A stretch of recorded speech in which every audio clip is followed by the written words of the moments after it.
Welcome to another installment of Layman's Terms Show. Welcome to the podcast. Today, we're going to discuss the challenges of waiting and enduring in our pursuit of God's purpose. We're going to use Colossians 1, 9 through 12. Keith, read it. For this reason, since the day we heard about you, we have not stopped praying for you. We continually ask God to fill you with the knowledge of His will through all the wisdom and understanding that the Spirit gives, so that you may live a life worthy of the Lord and please Him in every way, bearing fruit in every good work, growing in the knowledge of God, being strengthened with all power according to His glorious might, so that you may have great endurance and patience, and giving joyful thanks to the Father who has qualified you to share in the inheritance of His holy people in the kingdom of light. Wow, that was a long one, Keith. But with patience and endurance, we will carry on. And even in tasks we don't like, we can bring ourselves closer to God's joy in the calling on our lives. So let's get into the show. Keith? Yeah. Welcome. Welcome. How are you, Mitch? I'm doing great. Glad to have you here. I'm glad to have you here. Yeah, well. Otherwise, it would just be me or just you. No one. So, Happy to be here. That's what they say. talking about patience and endurance, and we hope everybody has patience and endurance and makes it through this entire show. Oh, yeah. Entire episode. But feel free to go ahead and like it right now and make sure you subscribe. Mitch, tell me about a time when you got really, really, really annoyed that you had to wait on something. Tell me about that. How did it make you feel?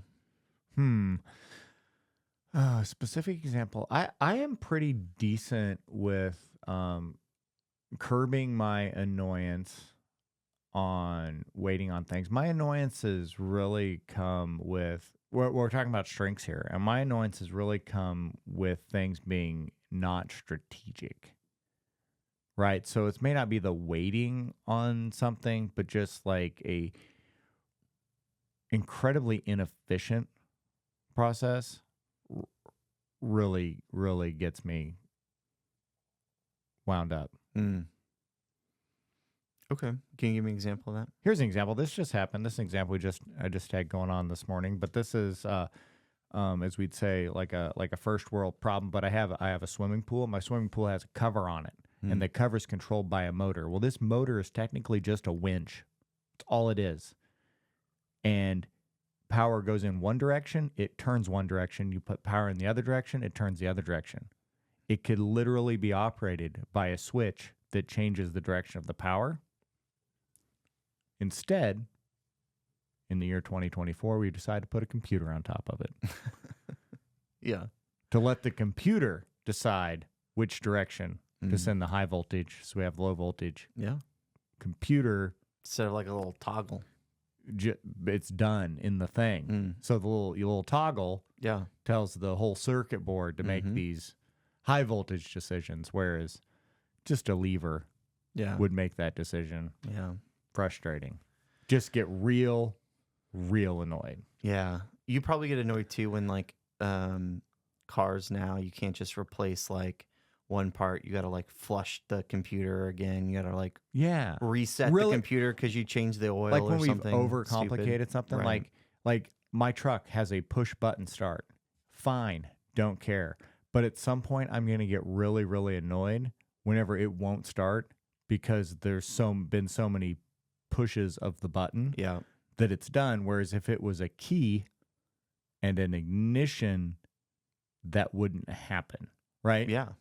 That's going to be, and plus, it's a lot more expensive to replace if something does happen with your push to start versus that ignition. You know, if you had to replace that thing, a mechanical switch, it's easy. Yeah.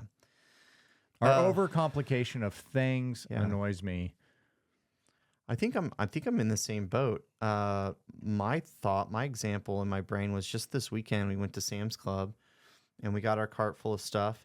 And then there was something that we needed in the lockup, right? Like, and I don't even know why it was locked up. To be honest, like it wasn't on the shelf. It was like a little electronic thing, you know, like,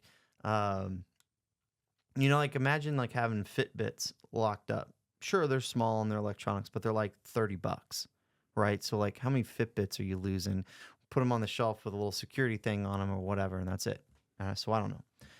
So we got all our stuff. We go up there. They're not even on the shelf because I saw them in the lockup cage when we were eating our pizza at the food court, and I was like, oh, I didn't know they had those in stock. So let me go and we'll grab one. Not on the shelf. So we're checking out, and I go up to one of the ladies. I say, hey, I noticed you got this in the lockup. They're not on the shelf. Can I get one? And she's like, yeah, they're locked up. And I'm like, yeah, that's fine. Can I get one? And she's like, yes, but I have to watch you check out with it. Okay. I'm like, all right. And it's $23. I'm like, okay, whatever. I'm like, well, we're checking out over there. Can I get one? And you can come walk with me and we can get checked out. And she's like, well, I don't have the keys. Okay. So can you get the keys? Like not even like, let me get the keys. I'll go get them, whatever. Just like, I don't have the keys. Okay. Can you go get the keys to unlock this, to get me one to walk over to this? Right. Okay. So at this point, Shauna's done scanning everything in the cart. We're just waiting on this thing. But the line, it's Saturday at Sam's Club, like there's a guy behind us with a cart full of stuff. And there's a guy behind him with some stuff. And we're just holding the line up. So to harken back to a couple episodes ago, my Midwest Nice, is like, well, just check out for that stuff and we'll check out for this one thing later. Right. Okay. Because I don't want to inconvenience the people behind us in line because they're waiting on me. Annoyed. They're getting annoyed. I don't want them annoyed at me. So Shauna finishes her purchase, and we're waiting to the side, and they bring this thing to me. So then I get what's funny is Shauna finishes the purchase, and then like as soon as she's done, and the guy starts like scanning his stuff, the guy behind me, she's there with it, and I'm like, oh my! If I had waited like 10 more seconds, I could anyway. So I get behind the next person, like not that same self-checkout, but one on the side that looks like the lady's almost done. Like she's finishing scanning her stuff, okay? So I'm like, okay, sweet. I'll get back here, whatever. So the lady's holding this electronic item for me, because she's nervous I'm going to steal it now at this point. And so she's like watching this lady check out. And this is what annoyed me. This is what annoyed me. We're getting to it. She then starts... they promote, or I don't want to use the word pimp, but they try to sell their Sam's Club credit card to everybody all the time, or like a Plus membership or whatever. They're right? obligated. They're obligated. Whatever. To mention it. It's fine. So she does this to this lady, right? And she's like talking to her for like 10 minutes, trying to convince her to sign up for this credit card, which the lady does. And so I'm standing there like 15 minutes to check out for this one $20 item. Yeah. Got to leave that behind. Yeah. Anyways, it annoyed me. Now, I mean, I got over it, right? But it's that inefficiency. I think that's what really annoyed me was that, okay, you did this. You're putting me out because you don't want it stolen. Fine. I get that. But what you should do is one of the other non-self-checkout registers that's got just a wide open, they don't have a person to man it, you should be like, let me check you out at this register. Let me get it for you and I'll check you out, which is what they normally do. But instead, this lady's like, I need to watch you check out.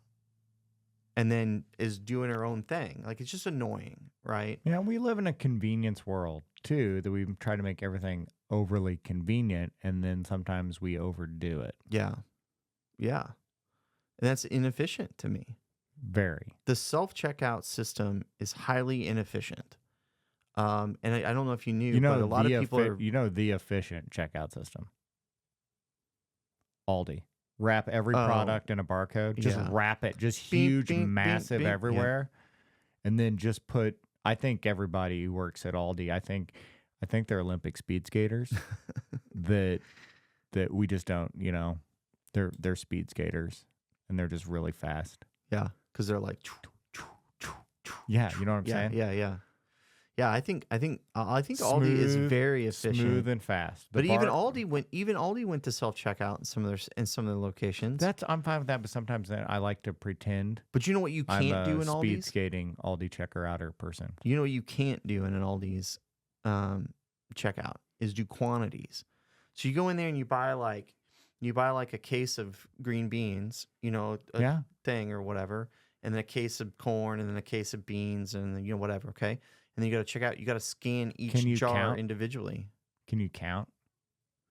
I can count. Okay. We'll just If I take my shoes off, I can count to 20. scan the one can of beans 12 times I and put know, it back but on the it's flat. slow. The thing is slow versus being able to go quantity 12, beep, and being done. It's like beep, beep, beep, beep, beep, but then it bogs down because it's Aldi. They don't spend a whole lot of money on their computer system being fast, I beg to differ. Which is why their stuff is cheap. Stand up for Aldi on this one. No. Anyway. I just think you're not a trained Aldi checker, nor am I, but I'm not a trained Aldi checker, that's for sure. But I I've wanna definitely try it worked out. a checkout line. I like trying it out. And I'm quick. I mean, I'm a quick checker outer. Sam's Club's like boop, boop, boop. Now I prefer the scan and go at Sam's Club, right? But because then I can be Midwest nice, find a little quiet corner of the store, get my phone out, scan everything, and then just leave. I don't have to feel the pressure of scanning stuff in my cart and somebody waiting in line behind me. Well, I think what it can all boil down to is on patience and being annoyed, and it all comes down to our lack of control in the situation. I think our annoyance kicks in whenever the control is not in our possession.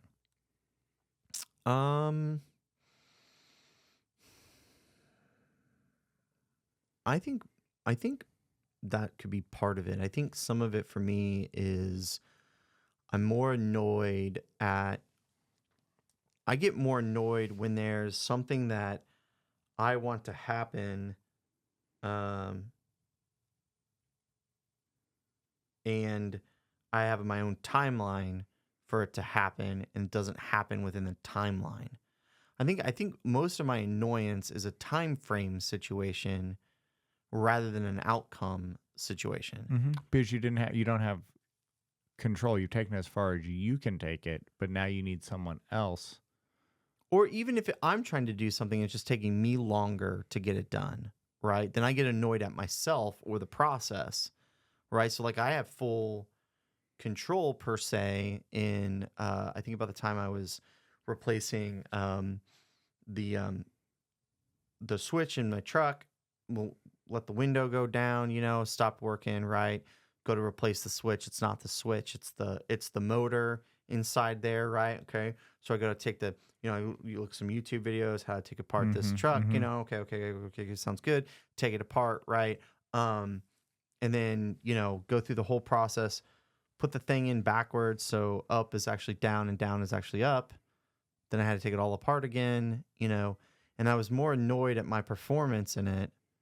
And it was just taking longer. It was 95 degrees out. I'm sweating at this point. It's like an hour and a half into it. I'm more annoyed that it didn't happen quicker for me than anything else. So you need the patience part. The patience, for sure. Yeah, and I think that the annoyance too is really something around things we don't like to do. Right? It's not like a passion of ours to replace the motor in my truck, right? Like I know guys that love to work on cars, like love not to be frustrated by it, but will spend hours and hours and hours to replace this one part because it's a passion of theirs. They don't get annoyed by it. They don't get upset by it. It's really about something that, for me, I don't like to do it. I may be good at it, but I don't like to do it. What's something in your life that you're good at? You can do it successfully, but you don't like doing. Folding children's laundry. I've outsourced that to the end user, so that's good. I don't mind washing it. I like that. I had a garage door break this week. I'm gonna turn that over to the professional. That big heavy duty spring thing. Yeah. I hate those could do things. it. Could watch the YouTube video. Could do it. Yeah. Prefer not to break my arm. I'm gonna leave that up to the pros. But sometimes with those things, you come with the time and the inconvenience that may come with the time being not on your timeline, right? Right. So then you start thinking, well, maybe I can do it. And you start trying to take back control of it, right? Mm-hmm.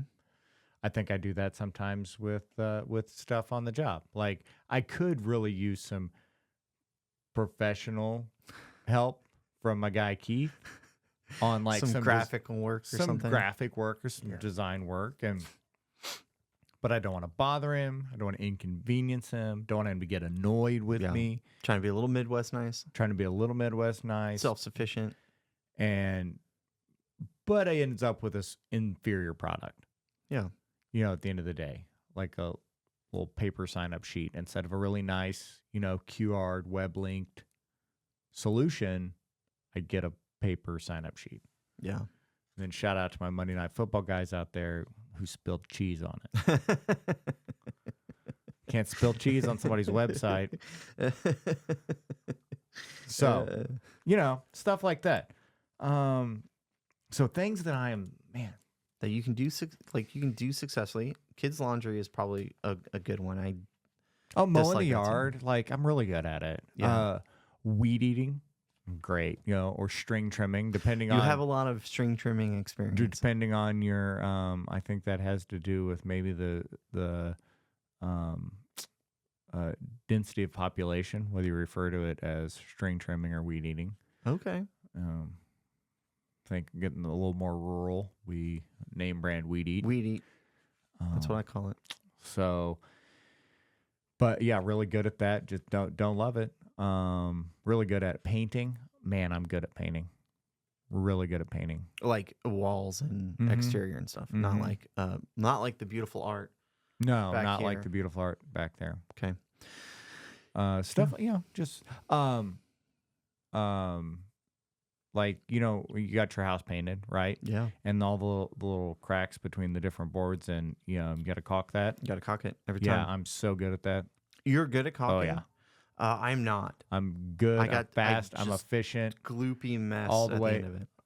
I can't find the perfect bead. Top of a ladder, leaning off to one side, balancing with my toe, holding on to the gutter. Oh, yeah. So good. Not do that. Hate it. Don't like it. I'm just good at it. Yeah. It's a curse, really. I'm with you on mowing the lawn. Mowed the lawn growing up. That was kind of my chore to do around the house, and even started a little summer business, a few summers mowing some lawns in the neighborhood. And I think that combined with now our house when we lived in Georgia was great. It was a flat lot. I mean, almost completely flat, super easy to mow, not a lot of trees to trim around or anything like that. Like, I mean, it was just fantastic. Okay. Then the last house we had before this house, the backyard was like probably a 75-degree downward slope. I mean, when I say 75-degree, I'm not exaggerating. When you have to push your mower up the hill to go sideways, because that's just how much force is trying to drag that mower down. And I hated it every minute. So now I never really liked mowing to begin with, but after that house and living there for 3 years and mowing that, yeah, I hate it now. I hate it. I'm good at it. I'm really good at it. Yeah, especially that one. Yeah. Like you're the foremost authority on that yard and how to mow it. Oh, yeah. With the equipment you have and all that. Mm-hmm. Yep. And I mean, I could do perfect lines on that hill, no problem. See, a lot of people would say, why don't you just go up and down? You don't want to do that. You don't want to go up and down. A seasoned pro understands that pushing a mower up a 75-degree angle is the worst thing you can do in your entire life, I think. It's like pushing a boulder up a hill. Okay. Okay? and then going down, you're going too fast to get a good cut. If you go too fast, you know this. If you're just speeding through your yard, you're gonna leave little sprigs of grass everywhere. You got to have a constant. You got to let the blades do its work. Let them eat, on a push they mower. say. You know what I mean? Well, did you try a rope? Lower it down. So this is the other thing. Pull it so back one up. of my neighbors tried, did the rope method. Terrible. Now I'm pulling a mower up. Yeah, it's good upper body. Oh, terrible. Anyway, terrible. I got a self-propelled, and I angled it slightly up, and then let that self-propel do its thing while fighting gravity. All right, so we're talking about our impatience. We're talking about things being out of our control. We're talking about waiting on others, the control being in someone else's hand, right? Yep. Like we've gone as far as we can go. We've taken it as far as we can, and now we're waiting. It's almost like the public or the customer service representative, online, hold. and like they've done everything they can for you. They really have. They've done a great job. You can't really be annoyed with them, but they've taken you as far as they can, and now you're on hold.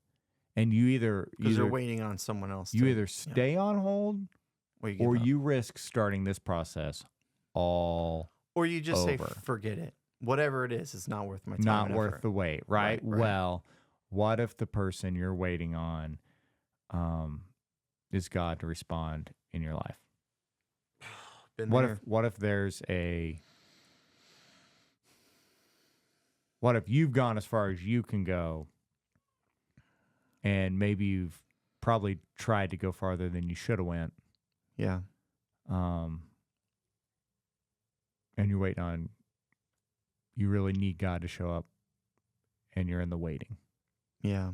And that's the hardest spot to be. It is. What are the challenges you face in that time? I tell you what I face. Yeah. It's what you just brought up. It's the giving up. Yeah. It's the change direction. Right? Instead of sticking to the plan,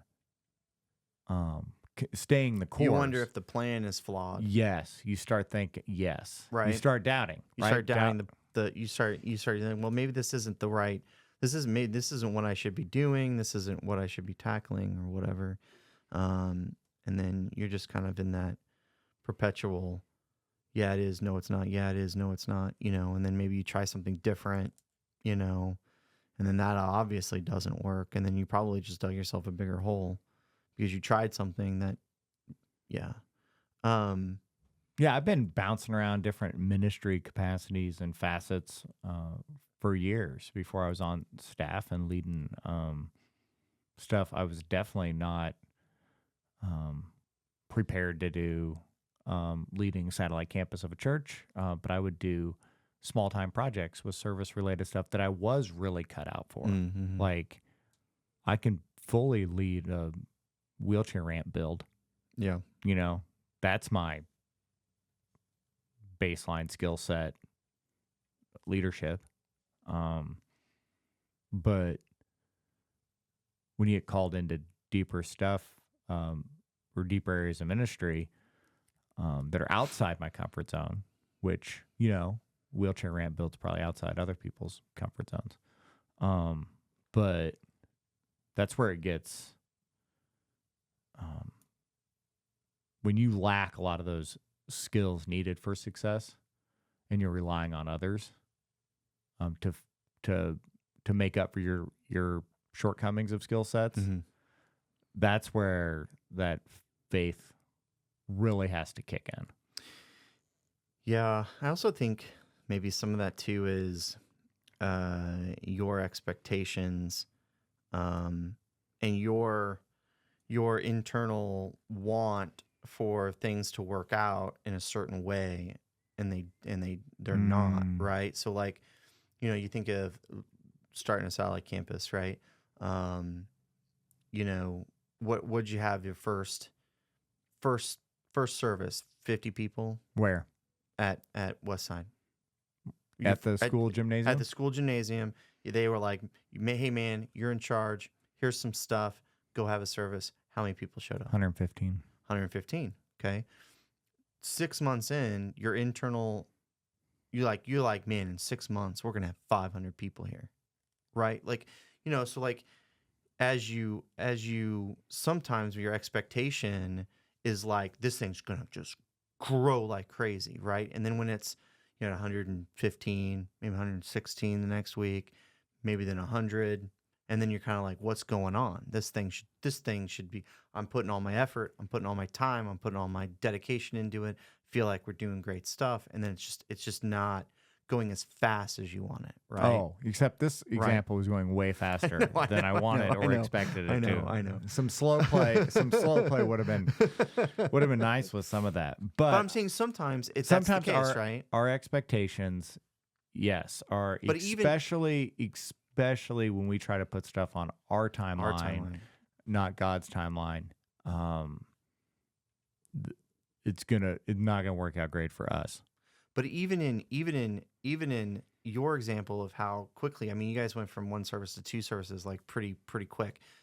That can be frustrating too, right? Like that. Oh, yeah. That kind of like I didn't expect this. This was not my expectation, like, and then you're struggling because you want to give a good experience to everybody, but you're kind of overwhelmed at the same time too.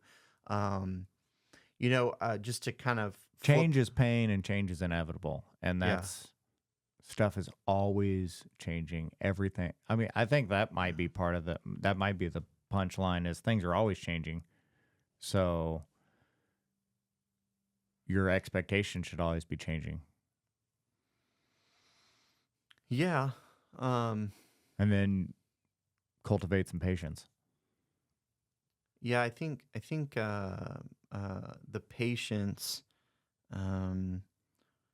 I think it's twofold. It's patience and endurance, like we started talking about, right? It's having the patience to allow time to happen, right? But then also the endurance of your patience, right? Like it's almost like, yeah, you need both, but they're really connected too in a way, right? Like I can be patient for a while, but I don't have endurance of patience, right? Like when I ask my oldest to do the dishes, and we're like clocking in 20 minutes now to unload a dishwasher, right? While she's listening to music and then stopping to tell you a story and then stopping to, oh, I got to use the restroom and then stopping to get a drink of water. And it's like, just do the dishes, right? Like, but you know what I'm saying? The first couple interruptions you can be patient for. It's that endurance of continuing to have that The patience, perseverance needed. Yeah. I think that's what frustrates a lot of people is not having the endurance of patience. What do you think? Yeah, I can get on board with that. Other thing I think we have a problem with and why this has gotten out of hand, if you will, and in these times. In these days. Back in my days. Back in my day. But I do think we have drastically, as a society, reduced our opportunities to be bored. And being bored is a skill you need to cultivate because you won't know what to do with it when it's thrust upon you. Yeah. And it's out of your control. And you can't pacify yourself with any of the myriad of things we've developed as a culture to pacify ourselves in boredom. Yeah. I think that makes us, it causes a heightened propensity to be impatient. Yeah. So my challenge is take an opportunity to be bored. And likewise, that's a few of the things that, because I'm so strategic, back to a strength. Strategery. I will consume audiobooks, podcast, sermons, scripture material,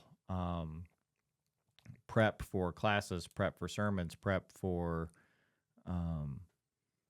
just reviewing resources for class materials, all that stuff, I'll do when I mow the yard. I'll just queue up stuff to listen to, Sure. and just like run through stuff. Very strategic, but also not very patient. Yeah. Doing that multitasking thing. It's good, but also it's not. Yeah, we talked about this a little bit in the meeting today that we had. You weren't in the room.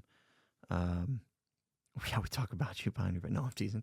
No, we talked about this a little bit. All good things. We talked about this a little bit, where it was like, you ever take your kids out to do something fun, and you like doing something fun or whatever. And so yesterday we went to a friend's house. They have a pool, and they're like, "Hey, come over, watch the game." So we bring over snacks. They cook food. We got all this food. We got all these people. We got all these kids. They're playing. They're having a great time. My allergies start going like bananas, right, from being outside for a couple hours, and I'm like, deuces, I gotta go, right? So we go, and Parker is like, "Now what we gonna do?" Right? Okay. And then you're like, "We're gonna go home and take showers." Then what we gonna do? We're gonna get ready for bed. Then what we gonna do? Go to bed. Then what we gonna do? Go to sleep. Then what we gonna do? Go to school. Right? And I'm like going this whole thing, like they can't just be happy with, "Hey, we had a great day. Now I'm gonna be bored at home for a little bit," right? Kids are the classic example of that. I think, to your point, sometimes we are those kids. Yes. In our own life. Wow. Right? We are not allowing ourselves to just be bored for a little bit. We're always trying to seek what the next thing is, instead of just, "Hey, I'm just gonna go mow the lawn." It's, what can I do? What can I do while I'm doing that? I gotta do this, I gotta do that, I gotta do this, I gotta do that, right? I think that's kind of what you're saying, not to put words in your mouth. Yeah. So we're out of time. I think a great takeaway is that waiting on God and His purpose in our lives can be challenging, and that we should allow ourselves a little boredom to cultivate some more patience. Yep. And I would say almost in a Christian meditation form, if you're struggling in those moments of patience, focus your thoughts ahead onto God, and see if that can help ease some of the angst you're feeling with the lack of control. Yeah. Perfect. All right. We'll see you guys next time. Yeah, have a good one. Bye.